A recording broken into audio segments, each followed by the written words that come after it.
Hello everybody and welcome back to Ant Holleufer.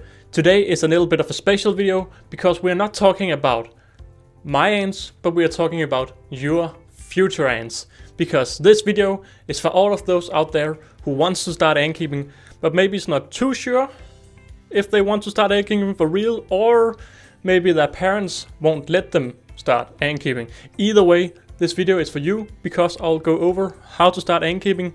Just a really simple way. I have some more detailed tutorials on my channel, link in the description. So in the beginning of the video I will talk a lot about what ant keeping is and what a queen ant is and a worker ant. And if you already know all of this and won't see it again, I have timestamps in the bottom line so you can just skip over to the chapter you want to hear, or maybe you want to hear it all. I'm starting from scratch with a queen, and with that all being said, I think we should start the video.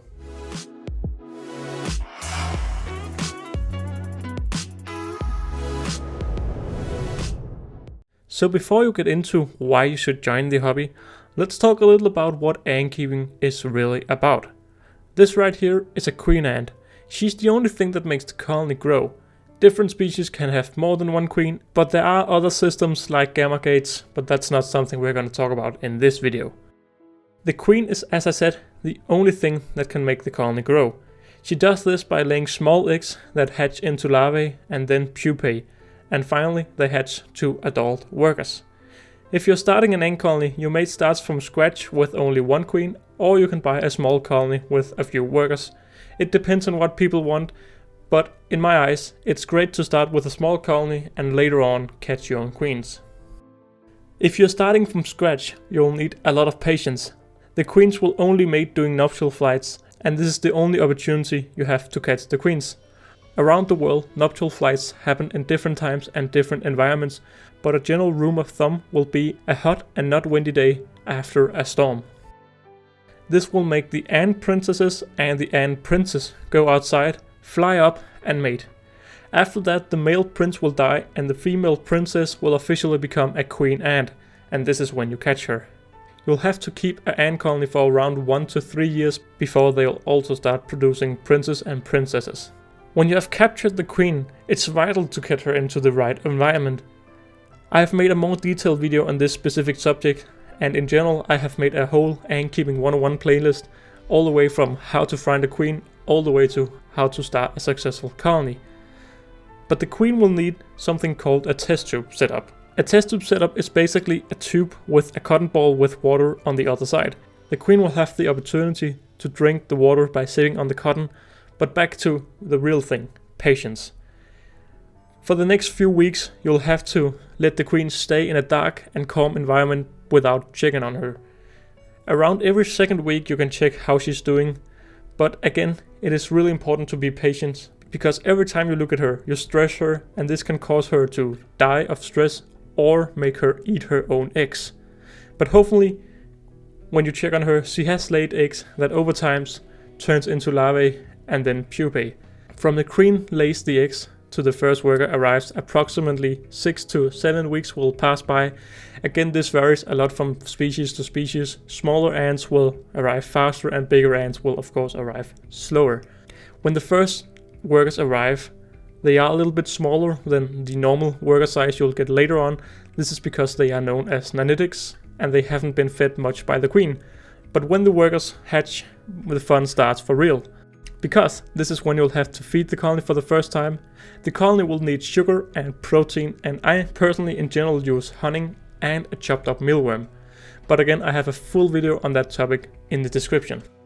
The queen will need a protein source to keep laying eggs, and the brood will need a protein source to grow. The reason you haven't provided the queen with protein before this was due to the queen being fed before nuptial flights, and again, some species have not been fed quite as much before nuptial flights, but these species are general harder species where you have to feed her before the first workers come, but this is not a beginner species, so I won't recommend getting this. A good beginner species is quite hard to say, but if you go online and search around, it will be pretty easy to find a beginner species all the way around the world. If not, there's always a lot of people online that are willing to help you. In general, all ants are easy to keep, but some colonies won't grow if they don't have the correct environment, and in general, A hard species is not really fun to look at if you don't really know what's going on inside. But back to the colony. While the queen is laying eggs, the workers will need an energy source. This is where the sugar comes in. The workers will feast on the sugar to gain energy to clean up the brood, because if the brood are not cleaned all the time, they will mold, which kills the brood. When the colony grows bigger, they will also need an outworld, and again the workers will need sugar to gain energy to forage the outworld, but more on that a bit later. With the colony being all fed up, it's now time to put them back in the dark, and again it may be hard to put them away and not look at them, but the more you look at them, the slower they will grow, and again patience is really important when you're starting a colony. From now on, the colony will need protein and sugar around every week, and slowly as the colony grows bigger, you will up the amount of sugar and protein. This is basically how ant keeping is. When the colony tries to escape, you'll have to provide them with an outworld and a real nest.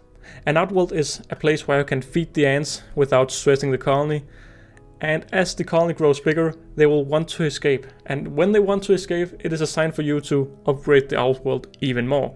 And with the colony growing, they will also slowly need a bigger nest, because they will outgrow the nest. But remember, ants like really tight spaces, so don't move them too soon. This has been how ant keeping in general starts, but let's talk a little about why ant keeping is good for you or your child.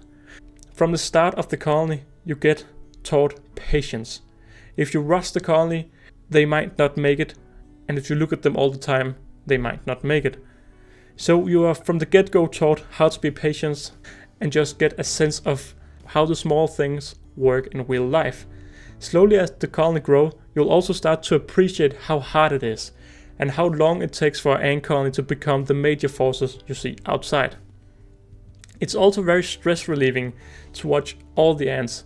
They all have a job, they all know their places, and they always work together, which many people in real life could learn from.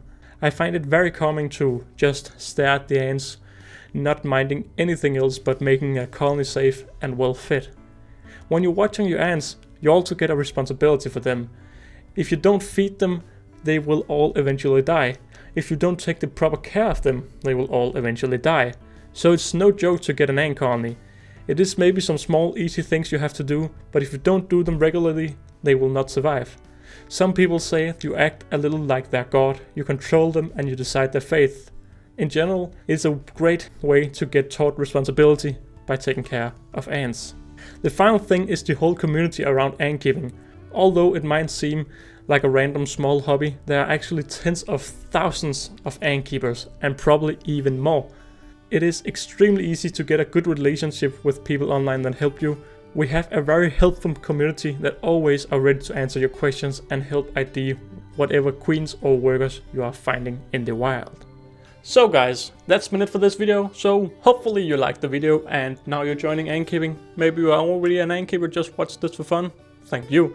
Or maybe you were now allowed to keep ants before you weren't. I don't know. Either way, that has been it for this video. So don't forget to like and subscribe, and I'll see all of you, especially you, in another video.